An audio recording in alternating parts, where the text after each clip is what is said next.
અમદાવાદ મહાનગરપાલિકાની સંકલન સમિતિની બેઠકમાં વેજલપુરના ધારાસભ્ય અમિત ઠાકરે વિસ્તારના અનેક મહત્વના મુદ્દાઓ રજૂ કર્યા હતા.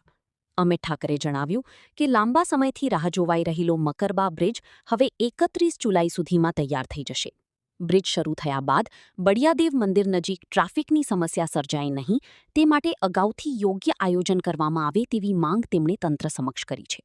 શું કહે છે વેજલપુરના ધારાસભ્ય, શું કહી રહ્યા છે, આવો સાંભળીએ. અમિત ઠાકર: મકરબાથી જે બ્રિજ છે એ 31 જુલાઈ સુધીમાં તૈયાર થઈ જશે.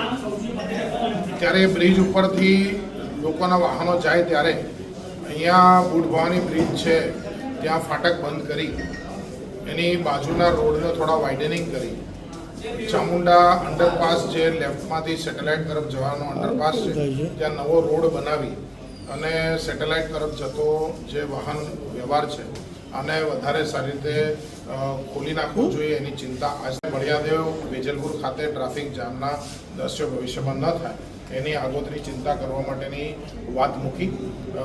જે એપીએમસીથી અડીને જે સર્વિસ રોડ ચાલે છે આ બ્રિજ અત્યારે જે બને છે એ બ્રિજવાળો રોડ પોલીસ સાથે વાત કરીને વેજલપુર પોલીસ સ્ટેશન જે છે આ વેજલપુર પોલીસ સ્ટેશનની લેફ્ટ ટર્નમાં જે વેજલપુર આવવા માટે ખૂબ ટ્રાફિક જામ એપીએમસી 3 રસ્તા ખાતે થાય છે તો એ લેફ્ટ ટર્ન પોલીસ જોડે વાત કરી પોલીસ સ્ટેશનની જગ્યા કાપી અને ત્યાં લેફ્ટ ટર્ન આપવો જોઈએ એક આવી વાત થઈ છે.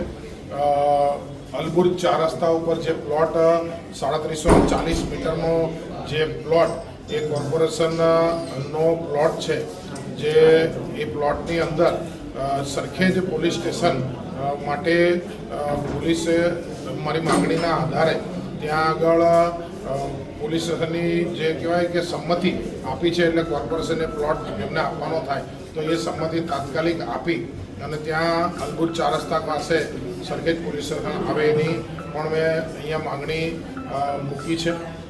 ત્યાં જેટલા બી મારા જૂના કામો છે એ કામો બધા દત્ત કોરિડોર હોય, ઓલિમ્પિક રોડ હોય કે શિવરંગનીથી એપીએમસી સુધીનો માર્ગને રેલિંગ બનાવી અને સરસ રીતે એને કરવાનો કહેવાય ને કે રિફર્બિશ કરવાની વાત હોય આ બધી વાતને મૂકી છે.